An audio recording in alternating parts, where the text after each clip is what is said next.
வணக்கம் பக்த கோடி மக்களே, எல்லாருக்கும் நன்றி. தீபாவளியெல்லாம் நல்லா கொண்டாடினீங்களா? சரி. என்னுடைய அலுவலக வேலையா கொஞ்சம் வீடியோ போகிறது ரொம்ப லேட் ஆகிடுச்சு. வீடியோ எடுக்க முடியாதுக்கான டைம் இல்லை, மன்னிக்கவும். ஏன்னா நம்மளை எதிர்பார்த்து நிறைய பேர் இருப்பாங்க. கண்டிப்பாக அந்த ஒரு நன்றி விசுவாசத்துக்காவது நம்மளால் முடிஞ்ச நேரத்தில் என்னுடைய நேரத்தை பயன்படுத்தி உங்களுக்கு நான் சொல்லுகின்ற விஷயங்களில் உங்களுக்கு எதனா ஒரு நல்லது நடக்கணும், இல்லை அது சந்தோஷம் அடையணும் அப்படின்னு தான் நான் எதிர்பார்ப்பேன். சரி, வீடியோக்குள்ள போ.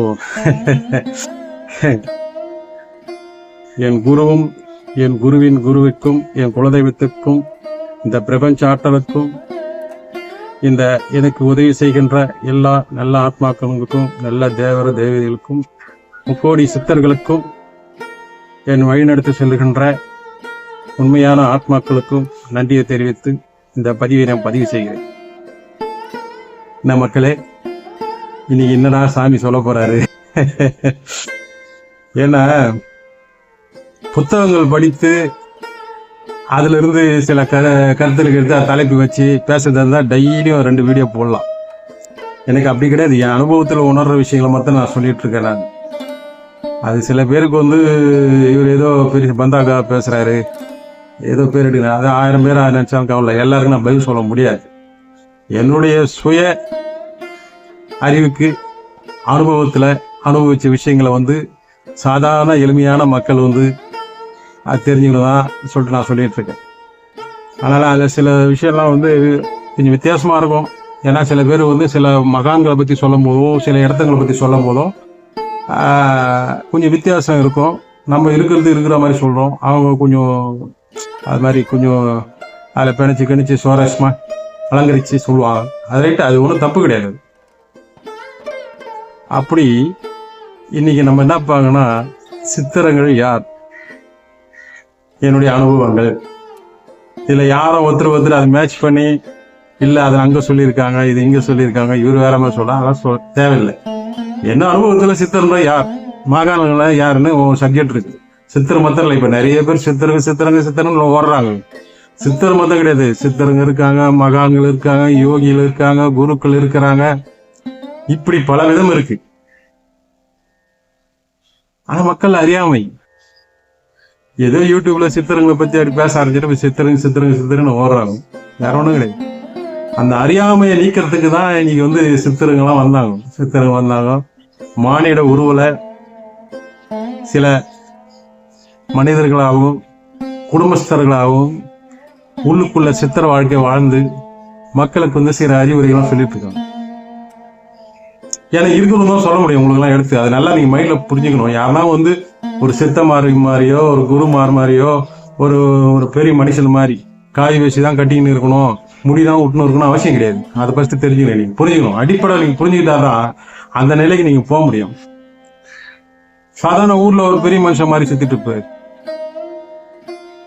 அவரு எதனா ஒரு பிரச்சனை அங்க போவாங்க, வருவாங்க, கேட்பாங்க, அவரு ஒன்று சொல்லுவாரு, அது நடக்கும், போயிட்டே இருப்பாங்க. அப்படிதான் கிராமத்துல நடக்கும். அப்போ அவங்க யாருன்னா, அந்த குடும்பத்தை 4 பேருக்கு அட்வைஸ் பண்றாங்க, 4 பேருக்கு உதவி பண்ணும்போது அவனுடைய எண்ணங்கள், பேச்சு, அதெல்லாம் மேல ஒரு லெவலுக்கு மேல போயிடும். ஒரு குடும்பத்தை நீ காப்பாற்றுறதுக்கு உனக்கு எவ்வளோ அறிவு, எவ்வளோ சக்தி, எவ்வளோ ஆற்றல், எவ்வளோ சிந்தனை வேணும், அதுதான் நீ பயன்படுத்துவ. அதே ஒரு ஊரே நீ காப்பாற்றணும், ஒரு ஊருக்கே நீ உதவியா இருக்கணும், ஒரு ஊரே நீ கட்டி காப்பாற்றணும்னுச்சுன்னா அதுக்கு தகுந்த ஆற்றல் வேணும், அதுக்கு தகுந்த சக்தி வேணும், மனோதைரியம் வேணும், அதை சிந்திக்கக்கூடிய திறன் வேணும், முடிவெடுக்கக்கூடிய திடகாத்தமான முடிவெடுக்கக்கூடிய மன ஆற்றல் அதிகமாக இருக்கணும். அப்படின்னு தான் நீங்கள் பண்ண முடியும். அப்போ அது யார் ஆண்டவன் கொடுப்பார். ஆண்டவன் வேலைக்காரனை தேடி இருக்கிறார். எப்படி? சித்தர்களாகவும் குருமார்களாகவும் மகான்களாகவும் யோகிகளாகவும் ரிஷிகளாகவும் தேடிட்டு இருக்காங்க. இது மாதிரி ஒரு ஆள் பட்டம் கொடுத்து, ஏன்னா இப்ப அது ஒரு பேர் வச்சாதானே எங்க போவேன். இப்ப டாக்டர்னு பேர் வச்சாதானே வைத்தியம் பார்க்க போவேன். டாக்டர் வக்கீல் பேர் வச்சா அங்க போய் வைத்தியம் பார்க்க முடியுமா? முடியாது. அப்படி உருவாக்குறாரு. ஒவ்வொரு சூழ்நிலைக்கும் அந்த சுத்தி இருக்கிற சூழ்நிலை தகுந்த மாதிரி அத்தனை ஆளுங்களை ரெடி பண்ணி அனுப்புறேன். அப்படிதான் இது இந்த உலகத்துல பரிபாலனம் நடக்குது. என்ன சொல்லலாம், அதெல்லாம் சும்மா என்னால ஏமாத்துறாங்க. சும்மா அந்த சாதாரண ஆகுதுனப்பா. அந்த ஆள் குடும்பத்துல இருக்கிற பொண்டாட்டி பிள்ளைங்களாம் இருக்குது. அவன் புள்ள பார்த்து அப்படி பண்ணினுக்கிறான், அவன் பொண்டாட்டி பார்த்து வாயிட்டு பேசுது. அது எப்படி அவன் போய் ஞானி ஆயிடுவான்? அவன் எப்படி அவன் மகான் ஆயிடுவான்? அவன் டம் அடிக்கிறான், தண்ணி அடிக்கிறான், ஊர்ல சுத்தலாம் கொள்ளை அடிச்சிடறான் அப்படின்னு சொல்லுவான். மனம் ஏத்துக்காது. ஒரு மனிதன் ஒரு மனிதன் சொன்னா ஏத்துக்காது. அதே ஒரு கல்லுல வடி வச்சு இவருதான் சாமி, இவரு நீ எல்லாம் சொல்லுனா, ஏன்னா அவர் திரும்பி சொல்ல போறது கிடையாது. இது வரைக்கும் எந்த மகான்களும் எந்த ரிஷிகளும் யாரும் வந்து நேரா கடவுளை பார்த்ததும் கிடையாது, யாருக்கும் காட்டினதும் கிடையாது. உணர்ந்திருக்காங்க, உணர்த்திருக்காங்க, அவ்வளவுதான். எப்படி உணர்ந்திருக்காங்க, உணர்த்திருக்காங்க, அவ்வளவுதான் விஷயம். அப்போ இந்த மக்களுக்கு வந்து இது மகுடிகமா இருக்கிறார்கள். அவர் தேவைகளுக்கு மட்டும்தான் ஆன்மீகத்தை தேடுறாங்க, கடவுளை தேடுறாங்க, கோயில் குளம் வர்றாங்க. தேவையில்லைன்னா வரமாட்டான். அப்படிதான் இருக்கு. அப்போ இப்படி அறிவு குறைவா இருக்கிற மக்கள் தப்பா எடுத்துக்கூடாது. அதாவது இந்த அவங்களுக்கு தெரியாது, அவங்க அதெல்லாம் பாடமா படிச்சது கிடையாது. வாழ்க்கை வாழ்க்கை என்ன, அம்மா அப்பா என்ன பண்ணாலும், நம்ம தாத்தா பாட்டி என்ன பண்ணாலும், நம்ம எந்த ஊர்ல இருக்கிறோம், நம்ம குளம் என்ன, இப்படி வாழ்ந்துட்டே இருக்கிறாங்க. அப்போ அவங்க ஒரு பிரச்சனை வந்து இதை எப்படி தீர்த்துக்கிறது தெரியல. பக்கத்துல சொன்னா அசிங்க கௌரவம் போயிடும். ஆனாலும் இப்ப 3வது இடத்துல தேடுறாங்க. அப்ப யாரு குருமார்களோ ஏதோ போவாங்க, இல்லைன்னா கோயில் குளம் போவாங்க, இல்லைன்னா ஒரு ஜோசியரை போய் பார்ப்பாங்க. ஜோசியரை பார்த்து அவர் எதனா ஒரு பரிகாரங்க தான் சொல்லுவாரு, செய்வாரு, பண்ணுவாங்க. இப்படிதான் ஆண்டவன் வந்து உருவாக்குறது. உங்களுக்கு வந்து நேரம்லாம் வரமாட்டேன். ஒரு ஜோசியர் மூலமா வரலாம், ஒரு குருமாரமா வரலாம், ஏன் ஒரு பக்கத்து வீட்டுல ஒரு பெரிய மனுஷன் இருப்பாரு, அவன் விரோதியா இருப்பான், சம்பந்தம் திடீர்னு வந்து உங்களை பார்த்து எதனா சொல்லுவோம். இப்படிதான் தகவல் வரும். இறைவனுடைய தகவல் இப்படிதான் வரும். அப்படியே யாரா அப்படியே நைட்ல உனக்கு ஒளிவட்டமா வந்து உன் முகத்தை காமிச்சு உனக்கு இந்த பிரச்சனை தான், நீ வந்து இப்படி பண்ணு அப்படின்னு சொல்ல மாட்டாங்க. ஏன்னா அதுக்கு நம்ம எல்லாம் தகுதியான ஆள் கிடையாது. இப்பிறவி எப்பிறவி எந்த பிறவி இப்ப எடுத்திருக்க எத்தனாவது பிறவி தெரியாது உனக்கு. நீ நினைச்சிட்டு இருக்க இப்பதான் மனுஷனா பிறந்திருக்கிறோம், நம்ம இதெல்லாம் அனுபவிக்கிறோமே அப்படின்னு நினைக்கிறேன். கிடையாது. நம்ம கர்மாவின் அடிப்படையில தான் நம்ம பிறக்கிறோம். அப்ப அந்த கர்மா என்ன நமக்கு தெரிஞ்சுக்கணும். சில பேர் கர்மானா என்னத்தான் கர்மா அப்படின்னு சொல்லி சில பேர் சொல்லுவாங்க. ஏன்னா படிச்சு கொஞ்சம் அறிவு வளர்த்துக்கிட்டாங்க. அதனால அதெல்லாம் வேணாம். உனக்கு ஒரு பிரச்சனை உனக்கு யார் தீர்த்து கொடுக்குறாங்களோ, இப்போ ஒருத்தர் நண்பனா இருக்கலாம், இல்லை ஒரு நண்பனுக்கு நண்பனா இருக்கலாம், திடீர்னு பழகலாம். அப்போ உன் பிரச்சனை ஏதோ சூழ்நிலை சொல்ல வேண்டி வரும், சொல்லிடுவேன். அவர் அதுக்கான ஒரு பதில, அதுக்கான ஒரு இதை தீர்வை சொல்லுவார். அவர் உனக்கு குரு. அந்த விஷயத்துல அவர் குரு. இப்படிதான் ஆண்டவன் உதவி பண்ணும். எளிமையான விஷயம், சாதாரண விஷயம். அதை நம்ம புரியாம நம்ம ஓடிக்கிறோம். நான் ஒண்ணுமே தப்பு பண்ணல, ஒண்ணுமே செய்யல. தப்புன்றது நீ செஞ்சாதான் கிடையாது, நினைச்சாலும் போச்சு. ஐயோ அவன் அப்படி இருக்கிறானே, அவன் கெட்டு போனோம், நீ நினைச்சா மனசுல நினைச்ச அடுத்த செகண்டே உனக்கு அந்த கர்மா, அந்த பாவ கர்மாவுடைய வெயிட் அதிகமாயிடுச்சு. அப்படி எதுக்கு இது முன் உதாரணம் சொல்றேன் எப்படி எழுது. அப்போ சித்தர்கள் யார், மகான்கள் யார், ரிஷிகள் யார், யோகிகள், அது அப்போ ஒண்ணுன்னா பார்ப்போம். ஏன்னா வீடியோ எடுத்தா பத்த மாட்டேங்குது, அதனால டக்குன்னு முடிக்க வேண்டியது. இந்த ரிஷிகள், அந்த சித்தர்கள் என்று வந்து சாதாரணமா பிறந்து இது மாதிரி குடும்ப வாழ்க்கை வாழ்ந்து நல்லது கெட்டது அவன் பண்ணாத அயோக்கியத்தனமா இருக்காது, எல்லாம் பண்ணியிருப்பாங்க. எல்லாம் பண்ணி அப்புறம் தான், ஏன்னா தப்பெல்லாம் பண்ண அப்புறம் தான் நல்லது என்ன அவனுக்கு ஞானம் வருது. அதுதான் கெட்ட பெண்பும் ஞானி, கெட்ட பெண் ஞானி, கெட்ட பெண் ஞானி. அதுதான் சொல்றது அந்த காலத்துல வராங்க. அப்போ அவங்க வந்து இப்படி ஒரு முறை வராங்க. சித்தர்களா மனிதர்களாக இருந்து வராங்க. சில பேர் வந்து அவர் ஆயுட்காலம் வந்து ஏதோ ஒரு விதத்துல அது முடிஞ்சுதா அந்த உடல் அந்த ஆத்மா போயிடும். அந்த ஆத்மாவுக்கு பதில் வேற யாரோ சித்தர்கள், எந்த சித்தர்களோ வந்து அதுல வந்து ஐக்கியமாயிடுவாங்க. ஏன்னா அவங்களுக்கு சில வேலை பூமியில முடிக்க வேண்டிய விஷயம் இருக்கும், அதுக்காக வந்துடும்.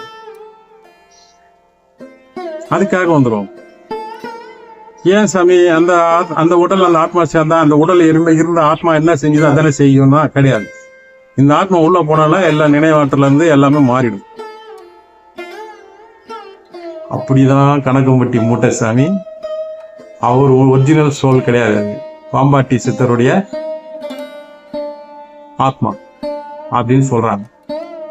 அவரு சாமி கணக்கம்பட்டி சாமிக்கு முன்னாடி பிறப்பு அவதாரன்றது நம்ம கேரளாவில் ஓமலூரில் இருக்கிற சிவபிரகாஷ் சித்த சுவாமி அப்படின்னு சொல்கிறாங்க. அவர் வந்து 733 ஆண்டுகள் ஆத்மா பிரவேசம் பண்ணி வந்திருக்கார் அப்படின்னு சொல்கிறாங்க. நம்ம தெரிஞ்சு சொல்கிறது தான். அது சில கேரளா நாளிதழில் சொல்லியிருக்காங்க அவர் எப்படி வந்திருக்காரு சொல்லிட்டு. அவர் தான் இவருக்கு வந்து இது பண்ணி அவர் தான் இவர் அப்படின்றாங்க. அப்போது இந்த சித்தர்மார்கள் சில பணிகளை வந்து செய்யாமல் இந்த பூமியில் ஏதோ ஒரு காரணத்துக்காகவே விடுபட்டு அவங்கள விட்டு விலகிட்டு மறுபடியும் இன்னொரு உடலை போய் தேடி எடுக்கிறாங்க. அந்த உடல் எப்படி ஒரு குறுகிய காலத்தில் அது இருக்கும்னு தெரியும் அவங்களுக்கு. அந்த குறுகிய காலத்தில் அதை வந்து அது எடுத்துப்பாங்க. ஆனால் தான் அப்படி எடுக்கிற உடலில் சித்தர்கள் இருந்து 4 விஷயம் செய்யும்போது இந்த மக்கள் அங்கே போயிட்டு சில கஷ்ட நஷ்டங்களை சொல்லி இவங்க கர்மாவை இறக்கி விட்டு வரும்போது அந்த உடலில் அந்த கர்மா இறங்கிடும். அந்த கர்மானால தான் அவங்களுக்கு நோய் நொடியெல்லாம் வருது. ஆனால் தான் அவர் ஐயாவுக்கு வந்து காலில் புண்ணு அப்படி மாதிரி சில விஷயங்கள்லாம் இருந்தது. இப்போ கூட அவருக்கு அந்த உடல் ஒத்துழைக்கல. அதனால தான் அவர் ஆத்மா ஐக்கியமாயிட்டார், ஜீவனை மாறிட்டார். அவர் ஜீவனை அவரை விட்டு போயிட்டு எடுத்துட்டு அவர் பரிமாற்றம் ஆகிட்டார். அப்பா சித்தர். இந்த சித்தர்கள் ஏன் இப்படி சித்தர்கள் ஏன் பேர் வந்தது ஏன் அப்படின்னா, சித்தர்கள் இருந்தால் வந்து சித்து பெற்றவர்கள். சித்துன்னா இப்போ எப்படி நீங்கள் வந்து ஒரு டிகிரி காலேஜ் முடிச்சுன்னு ஒரு டிகிரி வாங்குறீங்களா, அது மாதிரி. அதுக்கப்புறம் எவ்வளோ படிப்பு இருக்கு, என்னென்னவோ படிக்கலாம், அது போயினே இருக்கும். நீங்கள் இறக்குற வரைக்கும் நீ படிச்சுட்டே இருக்கலாம். அவ்வளோ விஷயங்கள் இந்த உலகத்தில் இருக்கு. அப்படி சித்தர்கள் வந்து அது வந்து சித்து பண்ணி வச்சுப்பாங்க. அதை சொல்லுவாங்க சித்தம் முடிச்சிச்சுடா, பித்தம் முடிச்சிச்சுடாங்க. அதே ஒரு விஷயத்த அது ஒருங்கிணைந்து ஒரே பார்வையில் ஒரே இதில் செல்லும் போது அது வந்து சித்து. அது மேலே ஒரு பித்து பைத்தியம். அது மேலே என்ன பைத்தியம்? ஆண்டவன்கிட்ட போகணும், ஆண்டவனை பார்க்கணும், இறைவனோட போய் சேர்ந்துடணும் அப்படின்னு அவங்க வந்து அதை பித்தம் முடிச்சு போய் அலைகிறாங்க. அப்போ அவங்களுக்கு வந்து அந்த ஒரே நிலை ஒரே இது பற்றற்ற வாழ்க்கை, எந்த ஒரு இது இல்லாமல் அப்படி குடும்பம் இருந்தால் கூட குடும்பத்தை தனியாக அப்படி வச்சுக்கிட்டு அதுக்கு ஒரு பக்கம் பண்ணி இது பண்ணி ரெண்டுத்தையும் பேலன்ஸ் பண்ணி அவங்களுடைய பாதைக்கு எந்த ஒரு இடையூறு இல்லாமல் அவங்க வாழ்க்கையை வந்து நடத்துவாங்க. இந்த பூமியில் எவ்வளோ காலம் இருக்குமோ நடத்துவாங்க. அப்படி நடத்துகிற காலத்தில் அவங்களுக்கு வந்து இந்த கோபம், போராமை, பொச்சரிப்பு, ஏமாத்துறது, கள்ளத்தனம் பண்ணுறது அதெல்லாம் வந்து இருக்காது. எல்லாம் போயிடும். ஏன்னா அந்த பட்டுட்டு வரைக்கும் அப்போ என்னன்னா யாருன்னா போயிட்டு மக்கள் போயிட்டு சாமி எனக்கு இந்த பிரச்சனை, எனக்கு இதை முடிச்சு கொடுங்க, அப்படி செய்யுங்க அப்படின்னு பண்ணும்போது அவங்களுக்கு இறக்க குணம் தான் இருக்கும். அன்பு காட்டுறது தான் அவங்க வேலை. மக்களுக்கு இந்த படா போன மக்கள் இவங்க பண்ணுற பல பிரச்சனைகளுக்கு மாட்டிக்கின்னு அவன் அழுவும்போது கண்ணீர் விடும்போது அப்போ தான் அவங்க மனம் இறங்கி சில விஷயங்களை அவங்களுக்கு வந்து பண்ணி கொடுப்பாங்க. அதுதான் வேலை. ஆண்டவன் செய்கின்ற வேலையை சித்தர்கள் செய்கிறார்கள். அப்படி உண்மையான ஒரு பவித்திரமான ஒரு ஆத்மாவாக அதை திகழும்போது அந்த ஆண்டவன் அவங்களுக்கு கட்டுப்படுறாங்க, சித்தர்களுக்கு கட்டுப்படுறாங்க. அவங்க என்ன சொல்றாலும் அதை செஞ்சு கொடுப்பாங்க. அடுத்த செகண்டே செஞ்சு கொடுப்பாங்க. மனிதர்களுக்கு வந்து அப்படி ஆண்டவன் செய்து கிடையாது. ஆண்டவன் வந்து நீ பிறக்கும் போதே உனக்கு நீ எவ்வளோ சாப்பிடணும், எவ்வளோ தண்ணி குடிக்கணும், எவ்வளோ பருப்பு சாப்பிடணும் எல்லாம் நிர்ணயிச்சு இந்த பூமியில் உருவாக்கி கொடுத்து தான் அவன் அனுப்புறான். நீ வந்து இங்கே என்ன பண்ற? உன் அறிவு வளர்ச்சியின் காரணமாக உன் சுகபோகங்களை இயற்கையை விட்டு ஒதுங்கி உன்னை ஒரு இடத்துல ஒரு குறிப்பிட்ட ஒரு பகுதியோ உன்னை வந்து ஒரு முடக்கிக்கிற. காக்கா, பறவை இதெல்லாம் வந்து தனக்குன்னு இதெல்லாம் வச்சிருக்க ஒன்றும் கிடையாது. அதை முட்டை வர்றதுக்கு கூண்டு வைக்கும். கூண்டு முட்டை போய் குஞ்சு போச்சுன்னா அதை விட்டு அது போயிட்டே இருக்கு. அவ்வளோதான். அது குட்டிங்களும் அது விட்டு போயிடும். அதோட இருக்காங்க அது யார் குட்டி என்ன குட்டி ஒன்றும் தெரியாது. இப்படிதான் அதுங்க வாழ்ந்துருக்கு. ஆனால் மனிதன் வண்டி தான் தனக்கு, தன் மனைவிக்கு, தன் பிள்ளைக்கு, தன் பேர பிள்ளைகளுக்கு, தன் சமுதாயத்துக்கு எல்லாத்துக்கும் சேர்ந்து ஓடுறான். ஒரே ஓட்டம். அதனால பல பிரச்சனைகள் வருது. ஆசைப்படுறான். இப்படி ஆசைப்படுறான், அவஸ்தைப்படுறான். அவ்வளவுதான் விஷயம். அந்த அவஸ்தையை தாங்க முடியாதனால இருக்கும்போது தான் போய் சித்தரங்கிட்ட போகிற மகான்கிட்ட. எப்படின்னா சாமி நம்மளை காப்பாற்றிட்டு வரோம், நம்மளை பற்றி எதுவும் தெரியாது, நம்ம பண்ணுற தப்பு, நம்ம பேசுகிற வெளியே பேசுகிற பொய்யெல்லாம் அவருக்கு தெரியாது, இவருமே நம்ம கெஞ்சி கூத்தாடி காலில் ஊந்து நம்ம வந்து கடைசி வரைக்கும் அவருக்கே தியாகம் பண்ணணும், உயிரையே கொடுக்கணும், அவருக்கு பணிவிடை செய்யணும், அவர் பொருளாதாரத்தை அவருக்கு என்னென்ன வேணுமா பண்ணி கொடுக்கணும், இப்படியெல்லாம் போயிட்டு அவர்கிட்ட சொல்லி வாக்குறுதி கொடுத்து அவருக்கு ஆசை காட்டி அவர் காரியத்தெல்லாம் சாதிச்சுப்பாங்க. போகும்போது படுத்துக்கிட்டே போவான். வேலை முடிஞ்ச அப்படின்னு நிமிர்ந்து நின்று சரி வரேன் சாமி எனக்கு வேலை அதிகமாக இருக்குன்னு போயிடுவான். அதுதான் மனித குணம். அப்போ அவன் மனுஷனாக தான் இருக்கிறான். அதுக்குதான் சொல்லியிருக்காங்க அந்த ஆன்மீகத்தில் பாத்திரம் அறிஞ்சு பிச்சை போடு, பாத்திரம் அறிஞ்சு பிச்சை போடு. அதுதான் பாத்திரங்கி டெக்னிக். நிறைய வந்து பரிபாஷையில புரியாத அளவுக்கு நிறைய விஷயம் சொல்லி வச்சிருக்காங்க சித்தர்கள். அந்த அப்படி வந்து அந்த சித்தர்கள் வந்து யார் என்று வரும்போது அஷ்டமா சித்து பெற்றது. 8 சித்துக்கள் அஷ்டமா சித்து. அதாவது கடுகு மாதிரி இருக்கிறது மலை மாதிரி ஆக்குறது, மலை மாதிரி இருக்குது கடுகு மாதிரி ஆக்குறது, ஒரு இடத்துல இருந்து பல இடத்துல காட்சி கொடுக்கறது, இயங்காத இயங்க வைக்கிறது, இல்லாத இருக்குன்னு காட்டுறது, இருக்கிறது இல்லைன்னு காட்டுறது. அது 8 சித்துக்கள் இருக்குது. அனிமா மகிமா இப்படி பல சித்துக்கள் இருக்கு. 8 சித்துக்கள் இருக்கு. அதே மாதிரி நம்ம உடல், இந்த உடல் இந்த ஆத்மாவை தாங்கிட்டு இருக்கு. இது வந்து அன்னத்தினால அன்னம் சாப்பிட்டு உருவாக்கப்பட்ட உடல். அன்னமய கோஷம், சூட்சுமய கோஷம் ஒண்ணு இருக்கு. அதுதான் நம்ம தூக்கத்திலிருந்து எழுப்புறது, நம்மள வழி நடத்துறது, ஒண்ணு சிதிக்க வைக்கிறது தான் நடக்குது. ஆன்மாவுடைய உடல் அது, நமக்கு இருக்கிற ஆன்மாவோட உடல் அது. இப்படி அப்ப அந்த சித்திரங்களுக்கு வந்து இறைவன் வந்து என்ன விஷயங்களை செய்யறாரோ அதை வந்து ரொம்ப ஃபாஸ்டா செய்யக்கூடிய, அவங்க நினைச்சா செய்யக்கூடிய அளவுக்கு அந்த சக்தி ஆற்றல் வந்து இறைவன் வந்து அந்த சித்திரங்களுக்கு கொடுத்துருக்காங்க. இப்ப நிறைய பேர் சும்மா இயற்கையோட ஒரு சித்திர உட்கார வச்சுக்கிறாங்க ஜீவசமாதி. அப்படி பண்ணக்கூடாது. அந்த ஆத்மா வந்து அந்த உடல் அப்படி வச்சிங்கன்னா அது வந்து அந்த ஆத்மா அங்க சுத்திக்கிட்டு ரொம்ப அவசரப்படும். உண்மையாவே ஜீவசமாதி ஆகணும்னா உண்மையிலேயே அவர் சித்தரா இருந்தா அவரை கரெக்டா 4 கிழமை நட்சத்திரம் திதி எல்லாம் கரெக்டா சொல்லி இந்த நேரத்துல இப்போ நான் இது ஆயிடுவேன் அப்படின்னு அவங்க சொல்லுவோம். அதுக்கு நிறைய இருக்காங்க, அது மாதிரி நிறைய பேர் இருக்காங்க. அப்போ அந்த வந்து இந்த மனித குலத்துக்கு இந்த இயற்கைக்கு பங்கம் விளையாக்காத வகையில என்னென்ன இந்த பூமியில அவங்க செய்ய முடியுமோ அந்த சக்தி ஆற்றலாம் சம்பாரிச்சு கொடுக்க அவங்க வந்து இறைவன்கிட்ட வந்து அந்த சக்தியை வந்து சம்பாரிச்சு வச்சிருக்காங்க. அது வந்து செலவு பண்ணுவாங்க. ஒருத்தன் வந்தான், தொழில் சரியில்லை, என்னடா அது தொழில் சரியில்லையே வரானே, இது கூட நம்ம கிட்ட வரான், இவனுக்கு என்னதான் தொழில் சேர்ந்தாலும் சாப்பிட முடியும் செய்ய முடியும், அது கூட முடியலன்னு வரான் நம்ம கிட்ட, என்ன பண்றது? சரி இருந்தா அந்த திருநூறு இதை வச்சுக்கோ, இந்த கோயிலுக்கு போய் காலையில கும்பிட்டு ஒரு காரணம் காட்டுவாங்க. அது அவர் தான் செய்யுது, ஆனா அவங்க செஞ்ச மாதிரி காட்டிக்க மாட்டாங்க. எதுவுமே சூட்சமா தான் செய்வாங்க, அவங்க நேரம்லாம் எதுவும் செய்ய மாட்டாங்க. அவங்க தான் உண்மையான சித்து. ஆனா போனா சார் சாமி எனக்கு வந்து தொழில் நல்லா சாமி ரொம்ப கஷ்டமா இருக்கு, கடன் ஆச்சு, பேங்க் கடன் கட்ட முடியல, வண்டிக்கு டிவி கட்ட முடியல, தொழிலாளங்க வேலை கொடுக்க முடியல, தொழிலாளிங்க இப்படின்னு சொல்லுவான். எல்லாம் மனசுல அப்படி தெரியும்.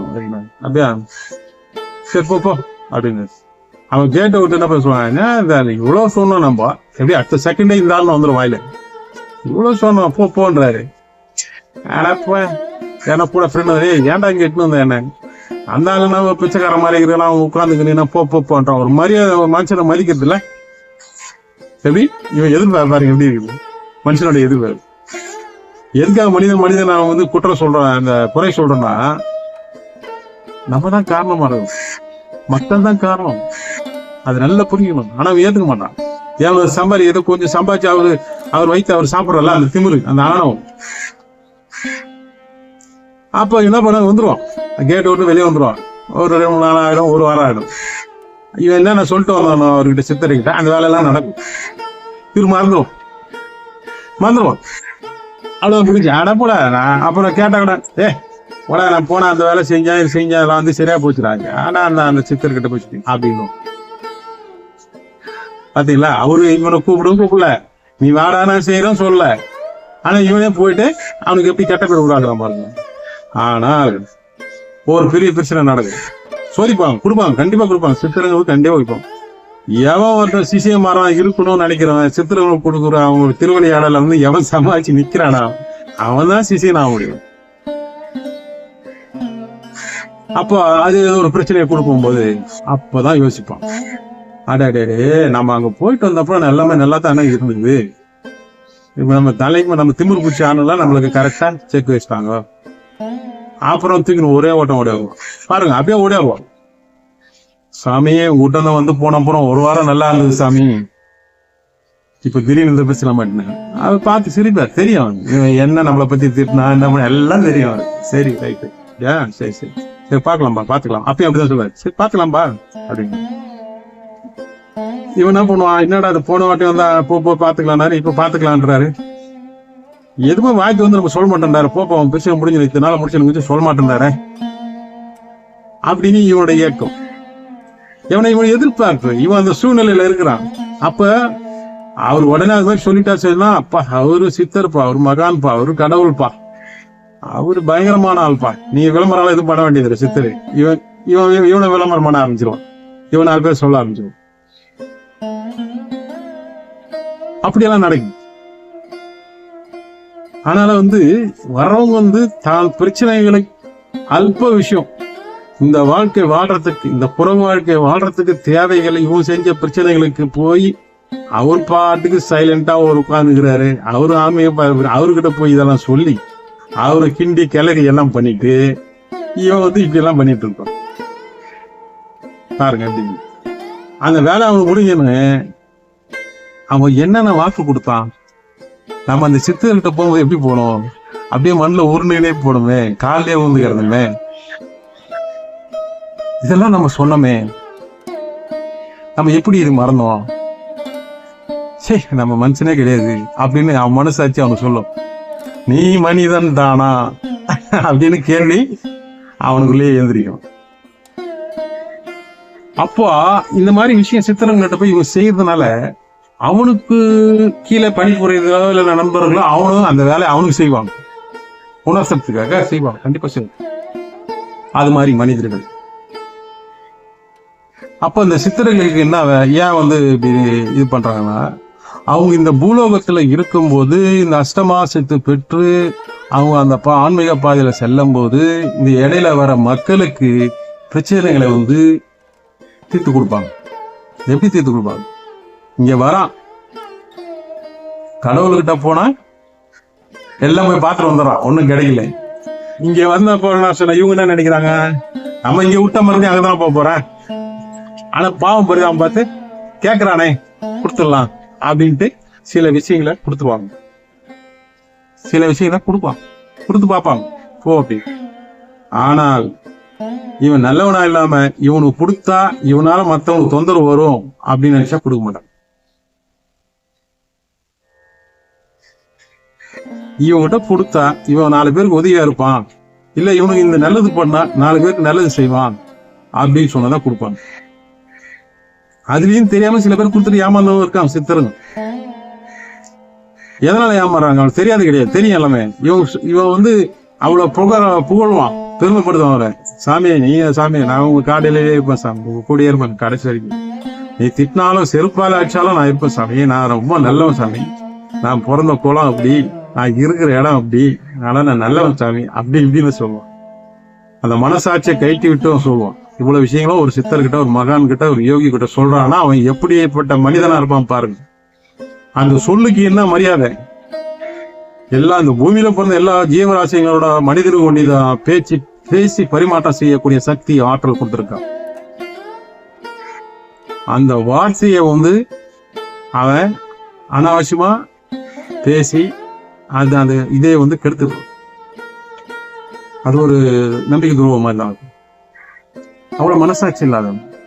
அவங்க கேட்டாங்க, உங்களை சித்தர்கள் கேட்கறாங்க கிடையாது, நீ இதை கொடு அதை கொடுலாம் கேட்கறது கிடையாது. எங்களை மாதிரி ஆள் கூட நாங்க கேட்போம். நாங்க ஏதோ ஒரு ஆசிரமம் கட்டுறோம், ஒரு கோயில் கட்டுறோம், எல்லாம் ஒரு கோயில் கட்டுறாங்க, இல்லைன்னா யாரும் ஒரு குடும்பம் உண்மையிலேயே கஷ்டப்படுறதுல எப்ப ஒரு 10,000 கொடு, இந்த கோயிலுக்கு ஒரு 10 சிமெண்ட் எடுத்து கொடு, இல்ல நாங்க ஆசிரமம் வாங்க போறோம், ஒரு 50,000 1 லட்சம் கொடு, ஆசிரமம் கட்ட போறோம் அப்படின்னு எங்களை மாதிரி ஆள் கேட்போம். சித்தருங்க அமனமா உட்காந்துக்கிறாங்க, கோமணம் கட்டின்னு உட்காந்துக்கிறாங்க, குழந்தை மாதிரி உட்காந்துக்கிறாங்க. அவங்ககிட்ட எல்லாம் போய் இப்படி எல்லாம் பண்றாங்க மக்கள். சித்தர்னா யாரு, இதெல்லாம் அனுபவிக்கிறாங்க, இந்த கர்மாலாம் அனுபவிக்கிறாங்க. சித்தர்னா சும்மா கிடையாது. நீங்க பசி யோசிக்கணும், உன் நிலைமையெல்லாம் போய் சொல்றல, அவர் என்ன நிலைமையில இருந்தாரு, எப்படி வாழ்ந்தாரு, என்னென்ன பண்ணாரு சரி யோசிக்கணும். இது மாதிரி ஒருத்தன் எவனோ சொன்னானா அவன் உதாசீனப்படுத்திட்டு போகுது, அட பைத்தியக்காரன் தானே கிடக்குறான் போயா அப்படின்ட்டு. ஆனா மனிதன் சாதாரணம் கிடையாது, அணுகுண்டு மாதிரி. அவனுக்கு நல்லது நடந்தா ஓஹோ ஆஹான்வான், கெட்ட நடந்தா அதோட எது எப்படி மோசம் அவ்வளவு மோசம். ஒரு சூட்சமா சொல்ல பாருங்க, ஒரு சித்தர் அவனை சாதாரண ஆக மாட்டான். அந்த வார்த்தை, அந்த வார்த்தை நேர்மையான வார்த்தையும், கொடுத்த வார்த்தையும் காப்பாத்தாம கவரிமான் ஜாதி மாதிரி வாழ்ந்தாங்க. ஆனால் தான் இறைவன் எல்லா ஆற்றலையும் கொடுக்குறாங்க. உன்ன மாதிரி பித்தளை மாத்தி தனம் பண்ற மக்களுக்காக இல்ல அவன். நீங்க வேணா ஜீவசமாதி சித்தர் மண்டபம் எல்லாம் வந்து இந்த தப்பு பண்ணவன் ஃப்ராட் பண்ணவன் எல்லாம் இருப்பான். 10% தான் ஆன்மீகத்துக்கு வந்திருப்பான். அந்த இங்க இருக்கிற ஆற்றலை உணர்றதுக்காக. நானால்தான் ஜீவசமாதிக்கெல்லாம் ஒன்னும் சில பேர் பேசுனா நல்லா தெரியும். நல்லா அன்பா அழகா பேசுவான். அவன் பண்ணிட்டு எல்லாம் பண்ணிட்டு வந்திருப்பான். எல்லாம் மூலமாதித்தனம் எல்லாம் பண்ணிட்டு வந்திருப்பான். ஆளை பார்த்தா நீ கண்டுபிடிக்க முடியாது. நல்லா பலன்னு வெள்ளையும் ஜல்லியமா இருந்தீங்கன்னா நல்லா சூப்பரா இருப்பான். இப்படி போய் சித்தர்கள் வந்து இவங்க தான் உருவாக்குறாங்க சித்திரை. எப்படி இவன் குடும்பத்துல இவன் கஷ்டப்பட்டு இவன் லாபம் சம்பாரிச்சு இவன் சந்தோஷப்பட்டுட்டு அவரு சும்மா இருக்கிற சித்தர்கிட்ட போய் இப்படி எல்லாம் சொல்லி அவரை பண்றாங்க. அதெல்லாம் தாங்கக்கூடியவங்க தான் இந்த சித்தர்கள். அந்த தாங்கக்கூடிய சக்தி அந்த இறைவனை பெற்றிருக்காங்க, சம்பாதிச்சு வச்சிருக்காங்க ஆற்றல். அப்பதான் நினைக்கிறோம் ஒருத்தருக்கு நமக்கு இப்போ பண்றோம்னு ஏதோ ஒரு விஷயத்த நம்ம பண்றோம், சித்த ஆற்றல் ஏதோ பண்றோம். அதை முடிஞ்சோன்னா என்ன பண்ணுவோம், அடுத்தது எங்க மச்சானுக்கு இப்படி இருக்கு சாமி, எங்க மாமனுக்கு இப்படி இருக்கு, இவன் குடும்பத்தை பத்தியே பேசுவான், மத்தவங்க குடும்பத்தை பத்தி பேச மாட்டான். இவங்களாதான் கொஞ்சம் உஷாரா எச்சரிக்கா பாரு. மக்களாலதான் சித்தர்கள் வந்து சீக்கிரமா போயிடுறாங்க. இந்த தொல்லை தாங்க முடியல. எதுக்கு காட்டுல உட்கார்ந்தாங்க, காட்டுல எதுக்கு போய் உட்கார்ந்தாங்க? இது மாதிரி தொல்லை எங்க போனாலும் பிரச்சனையை சொல்றது, வித்து போன விஷயம், தேவையில்லாத விஷயம், தேவையான விஷயங்களை பண்றது. அப்படி அவங்க சித்தர்களை வந்து காத்துல பறப்பாங்க, கண்டம் விட்டு கண்டம் பாய்வாங்க, வான்வழியில பயணம் செய்வாங்க. அதுக்கான சில சித்த மூலிகைகள், காயகல்பம், இந்த குளிகைகள் அதெல்லாம் இருக்கு. அவங்களுக்கு அந்த ஞானத்துல வந்து எல்லாம் உதிக்கும். ஞானத்துல வந்து எல்லாம் குருமார்கள் சொல்வார்கள், இந்தந்த மூலிகையில இந்தந்த நட்சத்திரம் இந்தந்த திதியில வந்து அதை சேர்த்து நீங்க சாப்பிட்டே நீ கண்டம் விட்டு கண்டம் போலாம் மகனி அப்படின்னு அறிவுறுத்துவாங்க. ஒரே சித்தர் வந்து 10 இடத்துல காட்சி கொடுப்பார். நீ வந்து உண்மையான சித்தர் நீ எப்படி கண்டுபிடிக்கணும்? உண்மையா நீ ஆத்மாவா இருக்கணும்.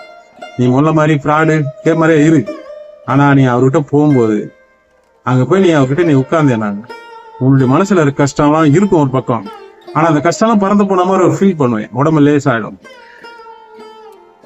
உன்னை விட்டு போயிடும். நீ எதுவுமே கேட்க வேண்டியது, நீ நல்லவனா இருந்தால். ஆனா வரவங்க எல்லாம் நல்ல மாதிரி தான் நினைச்சுன்னு வரான். வேலை பிடிக்குன்னா அவன் தான் அவன் காட்டு போயிடும். அதெல்லாம் அவங்க நன்றி சொல்லணும். போயிட்டு ரொம்ப நன்றி சொல்லணும். இருக்குன்னா விட போறவன் ரொம்ப நல்ல நன்றி, நீ பண்ண புண்ணியம் போதும்பா நமக்கு அப்படின்னு நினைச்சுக்கணும். அவன் எவ்வளவு பெரிய கர்மாவை வாங்கிட்டு போறான்னு அவனுக்கு தெரியாது. அது சொல்ல மாட்டாங்க சித்தர்கள் சொல்ல மாட்டாங்க. ஏன் நிறைய பேருக்கு சொல்லுவாங்க, ஏன் சித்தர்கள்லாம் மறைமுகமா இல்லை விஷயம், அது ஓப்பனா எழுத வேண்டியது தானே.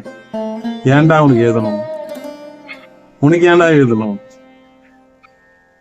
அது அவங்களுடைய ஆயுள் காலத்தை விரயம் செஞ்சு சம்பாதிச்சு வச்சிருக்க ஆற்றல். அது எதுக்கு பண்ண உன்ன மாதிரி ஆளுக்கெல்லாம் எதுக்கு போகும்? அப்படிதான் நிறைய பேர் கேக்குறாங்க. சித்தனுக்கு இப்படி எல்லாம் மறைச்சு வச்சு வச்சுக்கிறாங்க. மக்களுக்கு ஒன்றும் நல்லதா ஓப்பனா தெரியற மாதிரி சொல்றது தானே அப்படின்னு. ஏன்னா இவருதான் படிச்ச மாதிரி பூமி. அதெல்லாம் கேட்கறதுக்கு யோகியதையே கிடையாது. என்னதான் சித்தரனுடைய வாழ்க்கையை ஆராய்ச்சி பண்ணி நீ பெரிய புத்தக புதிரா இருந்தாலும் சரி, அதெல்லாம் கேட்கறதுக்கு இங்க யாருக்கும் அதிகாரம் கிடையாது. அது அவர்களுடைய இது. நீ வாழ்ற வாழ்க்கை வேற. மனிதன் போட்ட சட்டத்திட்டங்களுக்கும் வாழ்க்கைய வந்து நீ வாழ்ந்துனுக்கிற. இது வேற. இது இயற்கை சட்டம். இது இந்த பஞ்சபூதங்களோட கலந்து வாழ்கின்ற வாழ்க்கை. இது இந்த பிரபஞ்சத்தோட இணைத்து கொண்டு வாழ்கின்ற வாழ்க்கை. இது தனி பாதை. இதுல நீ ஒண்ணுமே பண்ண முடியாது. இதுல நீ தலையிட்டு சாதாரண மனிதர்கள் இந்த புற வாழ்க்கையில வாழ்ற வாழ்க்கைகள், வார்த்தைகள், பேச்சுக்கள், நினைவுகளை வந்து நீ இதுல வந்து ரெண்டு மிங்கல் பண்ணக்கூடாது.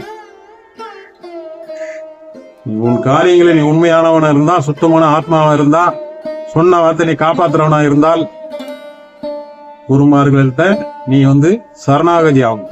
குருமாரா இருந்தாலும் சரி, மகான்களா இருந்தாலும் சரி, இல்லை இறைவனா இருந்தாலும் சரி, சரணாகதி தான் ஒரே வழி.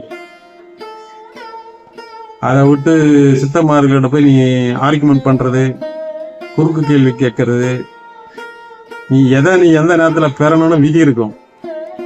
ஆனா உன்னுடைய கர்ம நீ இப்படி கேட்டு அந்த மகான்கள்ட்ட பாவத்தை கட்டிப்ப.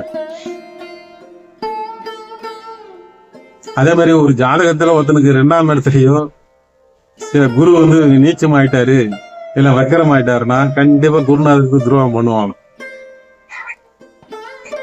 கண்டிப்பா துரோகம் பண்ணுவான், நம்பிக்கை துரோகம் பண்ணுவான், ஆசை வார்த்தையில காட்டி. அவனுங்களாம் வந்து எப்படி கேட்டா அவங்க வெளி உலகத்துக்கு வரும்போது யாருக்கிட்ட நம்ம வந்து என்ன வாங்கிட்டு போயிடலாமா, சம்பாதிச்சுட்டு போயிடலாமா, கேட்டு போயிடலாமா, ஏமாத்துறதுக்குன்னே ஊரை சுத்தின்னு இருப்பாங்க சில பேர். அவன் தான் ஆன்மீகத்தை போய் கெடுக்கிறாங்க, சித்தருங்களை பேரை போய் கெடுக்கிறாங்க. சித்தருங்களை போய் சும்மா இருக்கலாம் மனசை சீண்டி அவங்க வந்து மன உளைச்சல் ஆக்குறாங்க. அது கர்மா. அவங்க ஒன்றும் பழி வாங்க மாட்டாங்க. அவங்க கர்மா. நீ போய் வேண்டி வாங்கிட்டு வர, அவ்வளவுதான். அதுதான் உங்கள்கிட்ட சித்தருங்கள்ட்ட கிடைக்கும். அதனால தெரியும், நீ சித்தர்கள் ஜீவ சமாதி தான் போய் கும்பிடணும், இல்லை அவங்க இருக்கிற இடத்துக்கு தான் போய் கும்பிடணும், எனக்கு வசதி வாய்ப்பு இல்லை போக முடியல, அதெல்லாம் ஒன்றும், அதெல்லாம் சும்மா அதை பேச்சுக்கலாம். உன் மனசும் ஆத்மா இருக்கிற இடத்துலயே நீ வேண்டு. நீ சாப்பிடும்போது ஒரு பிடி சாப்பாடு அப்படி எடுத்து அப்படி ஓரமா வச்சு, இவர் தான் நீ வணங்குற சித்தரு, இந்த பக்கத்துல உட்காந்துக்கிற, நான் சாப்பிடுறது பாக்குறாரு, அவரும் நீ சாப்பிடுறாரு, நீ மனசோட சந்தோஷமா நீ சாப்பிட்டு பண்ண, எல்லாம் இருக்கிற இடத்துல எல்லாமே கிடைக்கும். புரிதல் வேண்டும். அப்போ இது மாதிரி ஒரு தனி மனிதன் ஒரு சித்தருக்கு வந்து ஏன் வந்து இறைவன் வந்து இவ்வளவு ஆற்றல் இவ்வளவு சக்தி கொடுக்குறாங்களே, ஏன் மக்களுக்கே அது கொடுத்து விட்டா அவன் பிரச்சனை தீர்த்துப்பானே அப்படின்னா, மக்களுக்கு கொடுத்தா ஒருத்தனை கொண்டுட்டு அந்த பாவத்தை அவனே கழிச்சுற மாதிரி நினைச்சு அவன் பண்ணி விட்டு, அவங்க இந்த பூமிக்கு மக்களுக்காக வர வைக்கப்பட்டவர்கள். அப்படி ஒவ்வொரு விதம் ஒருத்தர் இருக்காரு. ரமணர் ரிஷி இருக்காரு. ரமணர் ரிஷி சின்ன வயசுல வந்துட்டாருங்க திருவண்ணாமலைக்கு. அவர் என்ன பண்ணாரு, இங்க வந்து உழைச்சி கஷ்டப்பட்டு சம்பாரிச்சு, இல்லைன்னா மூலிகை வித்து சாம்பிராணி வித்து என்ன சம்பாரிச்சு அவரு அவ்வளவு பெரிய இதை பண்ணியிருக்காரு. இது சும்மாதான் இருந்தாரு. அவர் யாருன்னு அவர் ஆராய்ச்சி பண்ணாரு. நீ யார், நான் யார். இன்னைக்கு உலகம் ஃபுல்லா பேசுறாங்க. எப்படி ஒரு மனிதன் ஒரு 7 வயசு 8 வயசுலயே ஆன்மீகத்துல வந்து ஒரே இடத்துல உட்காந்து மௌனமா கொஞ்ச நாள் இருந்து அப்படியே மௌனமா இருந்து இவ்வளவு பெரிய பிரபலயமான காரணம் என்ன? ஏன் பிரபலயம் பண்ணாங்க? இந்த பிரபஞ்சம் எதுக்கு அவர் பிரபலயம் பண்ணிச்சு? ஏன்னா ஒரு வாழ்க்கை உதாரணம் மக்களுக்கு புரியணும். இப்படி பிரபலயம் பண்ணாதான் பார்க்கறதே தெரியும். இப்படி ஒருத்தர் இருந்தாரு, இப்படி வாழ்ந்தாரு, ஒண்ணுமே பண்ணலையே, ஆனா இவ்வளவு பிரபலயம் ஆனாரு. அவரை போய் பார்த்தா நமக்கு பிரச்சனை தீர்ந்துருது. நம்ம ஆத்மா அவரோட நேரம் தொடர்பு கொள்ளுது. அவர் பார்த்தா கண்ணில் தண்ணி ஆட்டோமேட்டிக்கா வருது, எனக்கு தெரியாம வருது. அப்படி இதெல்லாம் மக்களுக்கு தெரிஞ்சு அவங்க ஒழுக்க நெருக்கி வரணும், மக்களை வந்து ஒழுக்கப்படுத்தணும், ஒழுங்குமுறை போனோம். நீ இப்ப உன்னுடைய சுய வாழ்க்கை நீ யார் என்ற இதை உணர்ந்து இந்த பூமியில வந்து மற்றவங்களும் உபத்திரம் பண்ணாம உன்னை நீ வந்து பக்குவப்படுத்தி அந்த ஆன்மாவை வந்து புனித ஆன்மாவாக நீ மாத்திக்கிட்டு அந்த பிரபஞ்சத்தோட நீ கலரணும் அப்படின்ற ஒரு இதுக்குதான் அவனை வந்து அனுப்பிச்சிருக்காரு இறைவன். அது இது மாதிரி மகான்கள் மூலமா தான் நம்ம உணர முடியும். எந்த ஒரு சுவை இல்லாமல், மனம் இல்லாமல், செவி இல்லாமல், எந்த ஒரு உணர்தலும் பற்றும் இல்லாம அப்படியே வாழ்ந்தானே எதுக்கு வாழ்றான்? ஏன் இவ்வளவு வருஷம் வந்து வேஸ்ட் பண்ணாங்க சொல்லுங்க பாக்கலாம். அப்படி சிந்தனை பண்ண, அப்படி சிந்தனை பண்ணா உங்களோட வெளியே வரும். எதுக்கு ஒழுக்கமா இருக்குன்னா தவறு பண்ணிடக்கூடாது. தவறு பண்ணா உன் மனசு வந்து உட்காந்து ஆத்மால பதிவாயிடும். எதனா ஒரு தப்பு பண்ணேன்னா அது பதிவாயிடும். நம்ம ஒருத்தர் ஏமாத்தணும், அண்ணன் தம்பி ஏமாத்தணும், யார ஒருத்தர் ஏமாத்தணும், நம்பிக்கை துரோகம் பண்ணா அவன் ஆத்மால பதியிடும். அது வெளியே எடுக்க முடியாது. அது நீதான் எடுக்கணும், வெளியே எடுக்க முடியாது.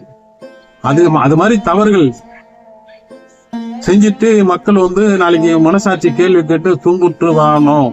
அது வாழக்கூடாது, மற்றவங்க உபத்திரமா வரக்கூடாது, தப்பு பண்ணக்கூடாது, தர்ம குணத்தோட வாழணும். உனக்காக நீ வாழு, உன் ஆத்மாவுக்காக நீ வாழு ஃபர்ஸ்ட், அதுக்கப்புறம் மற்றவங்களுக்கு நீ உதவி செய்யி. இப்படி ஒரு நெறிமுறை உருவாக்குறது தான் இப்படி எல்லாம் மகான்கள் சித்தர்களுக்கு தான் இறைவன் படைச்சு பூமிக்கு அமைச்சு ஒவ்வொரு இடத்துல ஒவ்வொரு காலகட்டத்துல சில காரியங்களை செய்ய சொல்லி அனுப்புறாங்க. அவங்க அவ்வளவுதான் சித்தர். ஜீவசமாதி அப்படின்றது என்னன்னா அது ஒரு முதல் நிலை. அதுக்கப்புறம் நிறைய இருக்கு. ஜீவசமாதி ஆன அப்புறம் அவங்க சில விஷயங்கள்லாம் பண்ணிட்டு தான் இருக்கிறாங்க. அடுத்த நிலைக்கு போயிட்டு இருக்காங்க. இந்த மனித வாழ்க்கையை கடக்கிறதுக்கு எவ்வளவு வேலைங்க இருக்கு பாருங்க. அப்போ இந்த சித்துக்கெல்லாம் பெற்று அவங்க ஒரு கரெக்டா ஒரு நிலைமை வந்துட்டாங்கன்னா அவங்க அந்த ஜீவசமாதி ஆரம்பி. ஜீவ அப்படின்னா என்ன? ஜீவனம் தான் அங்க இருக்குன்னு அர்த்தம். அது வந்து ஒரு ஒலியாவோ ஒரு ஆற்றலாவோ கண்ணுக்கு தெரியாம அங்க இருந்து இருக்கு. அது சில பேருக்கு அங்க ஆத்மா அங்க போய் சில ஆத்மாக்கள், நான் மனிதர்களும் வேணாம், சில ஆத்மாக்கள் உண்மையா அவன் கெட்டவனோட இருப்பான். ஒரு பெண் வேணா அவன் மருமகள் ரொம்ப சித்திரவதை பண்றா இருப்பான். ஆனா அங்க போயிட்டு உண்மையான ஆத்மால ஐயா எனக்கு இது மாதிரி பிரச்சனை இருக்கு அப்படின்னு சொல்லும்போது சில விஷயங்களை வந்து அவங்க ஒளி உருவமாவோ ஒரு உணர்தலாவோ ஒரு தென்றல் காற்று வந்து உங்க மேல தவழ்ந்து போகும். அங்க காத்தே இருக்காது, வெப்பமா இருக்கும், ஆனா ஒரு காத்து வந்து இழந்து போகும். அப்பனா அதுதான் அவங்க வந்து நம்மள தடவை கொடுத்துட்டு போறாங்கன்னு அர்த்தம். இதெல்லாம் நான் உணர்ந்தேன், எனக்கு நடந்தது. நான் சொல்றதெல்லாம் 100% எல்லாம் உண்மை, ஒரு கடுகளவு ஒரு பொய் கிடையாது. நான் நிறைய விஷயம் உணர்ந்திருக்கேன். அப்படி வந்து அவங்க அந்த நிலையம் சொல்லுவாங்க, அந்த ஆத்மாவை தான் பார்ப்பாங்க. அவங்க இந்த மனித உடல், இந்த அன்னமய கோஷம், இந்த மனித உடல் எடுத்து செய்கின்ற தவறுகள் எல்லாம் இந்த பூமியில அதெல்லாம் வந்து அவங்க அந்த நேரத்துக்கு அதை ஒதுக்கி வச்சுட்டு இந்த ஆத்மாவை தான் பார்ப்பாங்க. இந்த ஆத்மா இவ்வளவு கஷ்டப்படுது போகுது. அப்போ அந்த ஒரு சாந்தி, ஒரு சாந்தம், ஒரு அமைதி அப்படி கொடுப்பாங்க. ரைட்டா நீ அதை வச்சு நீ புடைச்சிக்கணும், தப்பிச்சுக்கணும். அப்ப என்ன பண்ண, இனிமே நான் அந்த தப்பு பண்ண மாட்டேங்க, செஞ்சு தப்புக்கு பரிகாரம் என்ன பண்றாங்க அப்படின்ட்டு அவங்க மனமாற்றம் செஞ்சு அந்த ஆத்மாவை புளிர வைக்கணும். நீ வந்து இந்த பூமி சந்தோஷமா இருக்குதானே வந்திருக்கிற, தேவையில்லாத தப்பு பண்ணிட்டு ஒருத்தனை பழி வாங்குறது, சில விஷயம் தவறுகள்லாம் செஞ்சுட்டு இது மாதிரி நம்பிக்கை துரோகம், ஏமாத்துறது, முளமாத்தம் பண்றது, ஒரு பொருளை நியாயமா ரேட்டு விலை வைக்கிறத விட அதிகமான விலை வச்சு லாபம் சம்பாதிக்கிறது, இப்படி சில விஷயம்லாம் பண்றாங்க. எல்லாமே கர்மா தான். தொழிலாம் கர்மா எல்லாம் பண்றாங்க. அது ஏதோ மனித வாழ்க்கை நம்ம தேவைக்கு சில விஷயம் அது சின்னதா நியாயமா உன் மனசாட்சி தரும். நான் சொல்லிதான் தேவை. அந்த மனசாட்சிக்கு உட்பட்டு நீ செய்யனா அது கிடையாது. எதுவுமே அதிகமா போனாலும் விஷம்ன்ற மாதிரி அது எல்லாமே அதிகமா செய்யும்போது தான் போகும். அதனால கோபம் உன்னை அழிச்சிடும், போராமை உன் நோயினுடைய உருவாகிடும், வன்மம் உன்னை தொடர்ந்து வரும், தேடிட்டே உன்னை எந்த நேரம் மாட்டோம் வேண்டாம் போட்டு தரலான்னு வரும். அந்த வன்மம் நீ மொத்த மேல வன்மம் வச்சுன்னா உன் மேல அவன் வன்மம் வைப்பான். அது ஒரு நம்பிக்கை துரோகம். நீ நம்பிக்கை துரோகம் பண்ணனா நீ வந்து மறக்க முடியாத அந்த ஆத்மால ஒரு வடுவா உருவாயிடும். புண்ணு மாதிரி இருக்குது, ஆனா ஆறாது. அது நீ சொல்யூஷனே கிடையாது. அது மாதிரி அண்ணன் தம்பிக்கு துரோகம் பண்றது, ஒரு முதலாளிக்கு துரோகம் பண்றது, ஏமாத்திடுறது, மனைவி துரோகம் பண்றது, இது மாதிரி விஷயங்கள்லாம் வந்து ஆத்மாவில வந்து ஆத்மாவுக்குள்ள இருக்கிற அந்த உள்ளுக்குள்ள இருக்கிற அந்த ஒளியெல்லாம் அதுவே அந்த ரணமா உட்காந்து ஒண்ணுமே பண்ண முடியாது. அதை தீக்கிறனே குருமார்கள் தான், சித்தர்கள் தான். ஏன்னா அந்த எண்ணம் அந்த மைண்ட்ல நினைப்பு, அந்த ஆத்மால அந்த எண்ணம் ஓடிட்டே இருக்கும். அந்த ரெக்கார்டை அதை அழிச்சு விட்டுருவாங்க. அவங்க கைப்பட்டு அது தடவைனா போயிடும், மறந்துடுவீங்க. ஒரு செகண்ட் தானே. நீ வீட்டு விட்டு வெளியே வந்தனா வீட்டுக்கு போறதுக்கு நீ மறந்துட்டு நான் பொண்டாட்டி யாரும் புள்ள ஏறணும் எந்த ஊர் யாருக்கு போனவனு தெரியல, ஒரு செகண்ட் அது நம்ம மூளை நரம்பு டக்குன்னு மறந்துச்சுன்னு முடிஞ்சிச்சு இல்லை கதை. அது மாதிரி அப்படியே என்ன பண்ணுவாங்க, தலையில வச்சு ஆசிரியர் தடை விடுவாங்க, போச்சு உன் கர்மா மொத்தம் போச்சு, அவங்க எடுத்து இப்படி நடக்கும். அப்போ அந்த குருமார்கள் நீங்க இன்னும் கேட்கணும், அவங்களுக்கு எல்லாமே தெரியும். உன்னை வந்து ஞான திருஷ்டியில பார்ப்பாங்க. உன்னை ஒரு உடல்ல நோய் இருக்குன்னா அவன் என்ன பண்ணா, இங்க வாப்பா உட்கார்ப்பானுவாங்க, ஒரு மணி நேரம் உட்கார வச்சு போப்பான்னுவாங்க. நீ என்ன நினைச்சுப்ப, என்னத்துக்கோ கூப்பிட்டாரு உட்கார வச்சு கிடையாது. அவர் வந்து சுவாசம் மூலமா, இந்த மூக்கு சுவாசம் மூலமா உனக்கு அந்த காத்தை விடுவாரு, விட்டு உன் நோய் நொடியை தீர்ப்பாரு, உன் மனக்காவலையை தீர்ப்பாரு. அது உனக்கு தெரியாது. இந்த ரகசியம் சொல்லக்கூடாது, இப்படிதான் சொல்றேன். அப்போ நீ என்ன பண்ற, குருன்ற, கடவுள் என்ற, சித்தர் என்ற, நீ என்ன பண்ற, மனுஷனா பிறந்து இந்த பொருள் உள்ளதானே வாழ்ந்துருக்கிறேன். ஃபர்ஸ்ட் உனக்கு மரியாதை தெரியும், ஒழுக்கம் தெரியணும், ஒழுக்கம் இருக்கணும், அன்பு செலுத்த தெரியணும், மகிழ்ச்சியா இருக்க தெரியணும். ஒரு மனசை புண்படுற மாதிரி நீ எதுவும் பண்ணக்கூடாது. அப்போ ஒரு கோயிலுக்கு போனா என்ன பண்ற, ஒரு மாலை வாங்கிட்டு போற, ஒரு தேங்காய் பூ வெறும் பேரு நட்சத்திரம் வச்சு அர்ச்சனை பண்ணிட்டு வர. அப்போ ஒரு மகான் கிட்ட, ஒரு ரிஷி கிட்ட, யோகி கிட்ட போற, அவங்ககிட்ட ஒண்ணுமே கிடையாது. அவங்க மிஞ்சி போனா ஒரு விளக்கு வச்சிருப்பாங்க, ஏதோ ஒரு சாமி கும்பிடணும். நீ போகும்போது என்ன பண்ணும், ஒரு வெத்தலை பாக்கு ஊதவத்தி, எப்படி நீ கோயில்ல போய் நீ வழிபடுற அதே மாதிரி வாங்கிட்டு போகணும். ஆனா என்ன பண்றாங்க, நிறைய இடத்துல பார்த்தனா மகான் கையாட்டிட்டு போறோம், வெறும் கையில போயிட்டு இவரு போடுற பெட்டிஷன் கோடி கணக்கில் இருக்கும். அது வந்து அந்த பூமியிலே கிடைக்காது. அது மாதிரி ஒரு வேண்டுதல வைப்பாங்க, அப்ப எப்படி இருக்கா மனுஷன்? ஆனால் நீ புரிஞ்சுக்கணும், நான் எதுக்கு சொல்றேன்னா, எதை இவருக்கு எது கொடுக்கறதுக்காக இப்படி கேட்டுனுக்குறேன் கிடையாது கிடையாது. பொதுவான ஒரு கருத்து நான் சொல்றேன். அப்போ உன்னை கொடுத்தாதான் நீ உன்னை பெறத்துக்கு அங்க கேட்கறதுக்கு உரிமையுடையான மாறுகிற. நீ ஒரு பொருள் அதுக்குதான் பாப்பாரு, சரி என்னடாப்பா ஏத்து கர்மா இறக்கிட்டான்டாப்பா, இதுக்கு பதில் நம்ம எது செய்யணும், அப்படிதான் வரும் அவங்களுக்கு. ஏன்னா கணக்கு முடிக்கணும், இங்க இந்த பூமியில கணக்கை முடிச்சுட்டு தான் போகணும். ஆனா இங்க இருக்கிறவங்க அப்படி கிடையாது. இருக்காங்க, நிறைய பேர் இருக்காங்க. இப்ப பணக்காரன் ஆறான என்ன, அவன் பணத்தை கொடுத்து பணம் சம்பாதிக்கிறான். பணத்தை போட்டு பணம் இருக்கிற மாதிரி பணக்காரன் எல்லாமே நல்லதான் நடக்குது. அதை கேட்கறான், சொல்லுவேன் சாமி அவன் பணக்காரனா இருக்கிறான், மேலும் மேலும் பணக்காரனா இருக்கிறான்.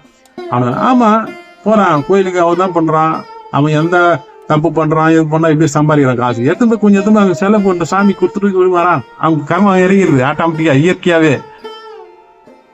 அப்போ கடவுள் என்ன பண்ற, இவனுக்கு ஒரு ரூபா இருந்து கர்மா இப்ப எங்க நாங்க ஒரு 2 ரூபா ஒரு கர்மா திருப்பி ரிட்டர்ன் ஆகுது. அவன் வரான், அவன் தான் கோயிலுக்கு அன்னதானத்துக்கு அரிசி வாங்கி கொடுக்குறான், காசு கொடுக்குறான், கும்பாபிஷேகம் பண்றதுக்கு கொடுக்குறான். பெரிய பெரிய 2ஆம் நம்பர் வியாபாரம் பண்றவன் தப்பா சம்பாதிக்க பணம் சம்பாதிதான் பண்ண கொடுக்குறான். அப்ப என்ன பண்றான், சரி இவன் வந்து 10 பேருக்கு சாப்பாடு போடுறான், மூட்டை சோறு அன்னதானம் போடுறான். இவன் ஒரு 1 லட்ச ரூபா கொடுத்தானா, சரி இன்னும் ஒரு 10 லட்சம் சம்பாதிட்டு 10 லட்சம் சம்பாதிச்சு இன்னொரு 2 லட்சம் எக்ஸ்ட்ரா கொடுப்பான்ல போ அப்படின்ட்டு அது நடக்குது. இதெல்லாம் உங்களுக்கு புரிய வைக்க முடியாது மக்களுக்கு. அது இப்படிதான் இந்த சித்திரங்களுக்கு வந்து கொடுக்குறாங்க. சித்திரங்க வந்து இப்படிதான் இருக்கிறாங்க, இப்படிதான் வழி. நம்ம மனிதர்களும் மனிதராக அவங்க உலாவிட்டு இருக்காங்க. சில பேர் நம்ம வீட்டுல இருக்காங்க, சில பேர் ஊர்ல இருக்காங்க, சில பேர் நாட்டுல இருக்காங்க, சில பேர் காட்டுல இருக்கிறாங்க. அவ்வளவுதான் வித்தியாசம், வேற ஒன்றும் கிடையாது. நீ உணர்றதுக்கு பக்குவமான ஆளா நீ பசு நீ வந்து உன்னை நீ தயார் பண்ணு. அதுக்கு ஒரு நல்ல குருமார் வேணும். குருமார் இல்லாம நீ போக முடியாது. அப்படி சுயம்பா நீ வந்தீங்கன்னா அது சில நேரத்துல சில விஷயங்களை நீயே செஞ்சு நீயே அப்புறம் ஏடா கூடமா போய் மாட்டிக்கிட்டு உன் உடம்ப கெடுத்து போய், இந்த உடம்பு இருந்தாதான் ஆத்மா இருக்கும், ஆத்மா வச்சுதான் நீ எல்லா விஷயம் நீ பண்ணணும். ஏன்னா அந்த ஆத்மா வந்து மறைவு கிடையாது, அடுத்த பிறவி எடுத்தாலும் அந்த ஆத்மா வச்சுதான் நீ பயணிக்கணும். அப்போ இப்பயே இங்க பக்குவப்படுத்தணும். அது தேவைகளை இந்த பூமியில வாழ்றதுக்கு எந்த ஒரு கஷ்டம் இல்லாம சந்தோஷமா வாழ்றதுக்கான உருவாக்கணும்னா இந்த சித்தமார்க்கு குருமார்கள் இப்படி. சொல்ல போனா ஜீவசமாதியில இருக்கிற சித்தர்களோட லைவா இருக்கிறாங்க நிறைய பேர், மனுஷனா இருக்கிறாங்க. அவங்க ரொம்ப பவர் அதிகம், இன்னும் ரொம்ப பவர். ஏன்னா நம்ம நேரம் போய் பேசலாம் அவர்கிட்ட இருக்கு. ஆனா புரிதல் கம்மி, மக்களுக்கு புரிதல் கம்மி. போன அப்புறம் கோயில் குளம் கட்டி கும்பாபிஷேகம் பண்ணி, ஐயோ நான் சாமி கிட்ட நேரம் பேசுவேன் அவர் கூட. அப்படி இருந்தேன் அப்பெல்லாம் எனக்கு கேட்கணும் இடம் வரல. இப்ப பார்த்தா இவ்வளவு கூட்டம் இருக்குது, நிறைய பேர் அதிசயம் நடந்தது, இது நடந்தது, எப்படி சொல்றாங்க அப்படி சொல்றாங்க. இப்ப பேசுவோம், இருக்கும்போது விட்டுருவான். அதான் இருக்கும்போது அந்த அருமை தெரியாது நான் பாத்தீங்கன்னா. அதுதான் அது. எனக்கு இப்ப என்கிட்ட வரவங்க, நான் ஏன்னா ஒரு கோயில் கூட எங்கன்னா போகும்போது நிறைய கூட்டம் வரும் போகும், நம்மளை கிராஸ் பண்ணி தான் போவோம். சில பேர் நம்மள ஒரு கொஞ்சம் அடிச்சு பார்ப்பாங்க. நம்ம இப்படி இருக்கனால முடியும் கிடிமா தாடி கிடிமா ஒட்டுன்னு வேஷம் மாதிரி இருக்கனால கொஞ்சம் அடிச்சு பார்ப்பாங்க. ஆனா எனக்கு தெரியும் இது பாக்குற பார்வை எது ஞானக்கண்ணில் பாக்குது, எது ஊழக்கண்ணில் பாக்குது எனக்கு நல்லா தெரியும். இவனுக்கு இந்த தன்மை இருக்கு, இவன் இப்படி இருந்தான், இவன் போன ஜென்மத்தில் இப்படி இருந்திருக்கிறான், அவன் பாதி படிப்புல விட்டு வந்தான், அவனும் இவன் படிப்பு ஸ்டார்ட் பண்ணதுக்கு டைம் இருக்கு, இப்படின்னு நமக்கு வந்து உணர்தல் நமக்கு வரும். புரியுதுங்களா? அதான் சித்தர்கள்ன்றது இப்படிதான் இருக்கிறாங்க. சித்தர்கள்ன்றது இறைவனால் அனுப்பப்பட்டவர்கள். அவர்கிட்ட நீ பயனடைகிற, நீ பசு உண்மையா இருந்து போய் பயனடையணும். சித்தர்கள் நினைச்சா என்னன்னா பண்ணலாம்.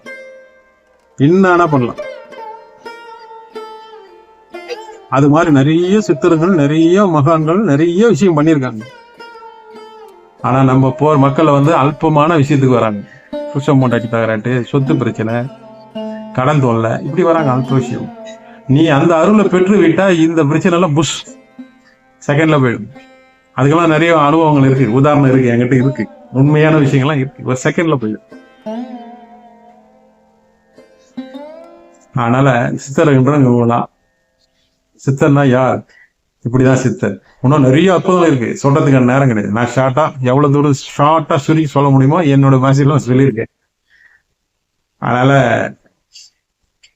இன்றைய நாள் நல்ல நாளா அமைந்து உங்க தொழிலை, உங்களோட பிரச்சனைகள்லாம் தீர்ந்து நல்லபடியா வாழ இறைவனை நான் பிரார்த்திக்கிறேன். நன்றி, வணக்கம்.